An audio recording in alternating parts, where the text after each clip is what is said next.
നമ്മൾ ഇന്ന് pork belly വെച്ചിട്ടൊരു ചൈനീസ് സ്റ്റൈൽ റെസിപ്പി ചെയ്യാൻ പോണേ കേട്ടോ. ഈ ഇൻഗ്രീഡിയൻസ് നിങ്ങളുടെ അവിടെ ഉണ്ടെങ്കിൽ എന്തായാലും ട്രൈ ചെയ്യേണ്ട ഒരു കിടില റെസിപ്പിയാണ്. Let's go. ഞാനിവിടെ 1 കിലോ മീഡിയം കഷ്ണങ്ങളായിട്ട് അരിഞ്ഞ പോർക്ക് ബെല്ലി കഴുകി വൃത്തിയാക്കി ഒരു പാനിലേക്ക് ഇട്ട് കൊടുക്കുന്നുണ്ട് കേട്ടോ. ഇത് ഹൈ ഫ്ലെയിമിൽ നല്ലോണം ഇളക്കിയിട്ട് മീഡിയം ഫ്ലെയിമിൽ 10 മിനിറ്റ് അടച്ചു വെച്ച് കുക്ക് ചെയ്യാം കേട്ടോ. ആ ടൈം ഗ്യാപ്പിൽ 5 വെളുത്തുള്ളിയുടെ അല്ലി ചതച്ച് ഡൈസ് ചെയ്യാം. ഒരു ചെറിയ കഷ്ണം ഇഞ്ചി സ്പൂൺ കൊണ്ട് തൊലിയൊക്കെ കളഞ്ഞ് ചെറുതായിട്ടൊന്ന് ജൂലിയം ചെയ്യാം. 5 പച്ചമുളക് വലുതായിട്ടൊന്ന് ഡൈസ് ചെയ്തെടുക്കാം. പിന്നെ നമ്മുടെ മെയിൻ ഇൻഗ്രീഡിയന്റ് ആയിട്ടുള്ള സ്പ്രിംഗ് ഓണിയൻ കുറച്ച് നീളത്തിലും കുറച്ച് ഡൈസ് ചെയ്തും പിന്നെ അതിന്റെ വൈറ്റ് പാർട്ടും ഇതേപോലെ ഒന്ന് ഡൈസ് ചെയ്തെടുക്കാം. ഞാൻ ലിഡ് മാറ്റി പോർക്ക് ബെല്ലി എല്ലാം സ്ട്രെയിനർ ഉപയോഗിച്ച് ഒന്ന് മാറ്റി വെക്കാം. ഇനി ആ പോർക്ക് ഫാറ്റിലേക്ക് ഡൈസ് ചെയ്ത ഐറ്റംസ് എല്ലാം ചേർത്ത് കൊടുക്കാം. ഇനി ഹൈ ഹീറ്റിൽ നല്ലോണം ഇളക്കി ആ നീളത്തിലരിഞ്ഞ ഗ്രീൻ ഓണിയൻ ചേർത്ത് കൊടുക്കാം. ഞാനൊരു അല്പം വെള്ളം ഒഴിച്ച് പാൻ ഒന്ന് ഡീഗ്ലേസ് ചെയ്യുന്നുണ്ട്. ഞാൻ മാറ്റി വെച്ച പോർക്ക് ബെല്ലി ഇട്ട് കൊടുക്കാം. ഇതിലേക്ക് 2 ടേബിൾ സ്പൂൺ ഫിഷ് സോസ്, ഇതിലേക്ക് 2 table spoon mushroom soya sauce അല്ലെങ്കിൽ ഡാർക്ക് സോയ സോസ് ഇട്ട് നല്ലോണം ഇളക്കി 1 ടേബിൾ സ്പൂൺ സിറാച്ച സോസ് ചേർത്ത് കൊടുക്കാം. ഇതിലേക്ക് ഞാൻ 1 ടീസ്പൂൺ 0 കാലറി പഞ്ചസാര ചേർത്ത് കൊടുക്കുന്നുണ്ട്. നിങ്ങൾക്ക് സാധാരണ പഞ്ചസാര ചേർത്ത് കൊടുത്താലും മതിയാവും കേട്ടോ. ഞാൻ പിന്നെ കുറച്ച് ഗ്രീൻ ഓണിയനും കോൺഫ്ലവർ സ്ലറിയും കൂടെ ഒഴിച്ചിട്ടാണ് ഫിനിഷ് ചെയ്യുന്നത്. അപ്പൊ അത്രയുള്ള സംഭവം. ഞാൻ കുറച്ച് ജാസ്മിൻ റൈസും പിന്നെ നമ്മുടെ പോർക്ക് ബെല്ലിയും വീണ്ടും കുറച്ച് ഗ്രീൻ ഓണിയനും കുറച്ച് സെസമി സീഡും കൂടി ഇട്ടിട്ടാണ് ഞാൻ കഴിക്കുന്നത്.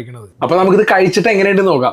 ആദ്യം പോർക്ക് ബെല്ലിയുടെ ചെറിയൊരു കഷ്ണം ഇങ്ങനെ എടുത്തിട്ട് ഇച്ചിരി ജാസ്മിൻ റൈസ് ഇങ്ങനെ മിക്സ് ചെയ്ത് ഇങ്ങനെ കഴിക്കണം.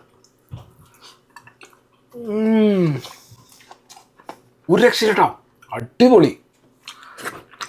ഇത് ഗ്യാരണ്ടി കേട്ടോ, കഴിച്ചുകൊണ്ട് തന്നെ ഇരിക്കും.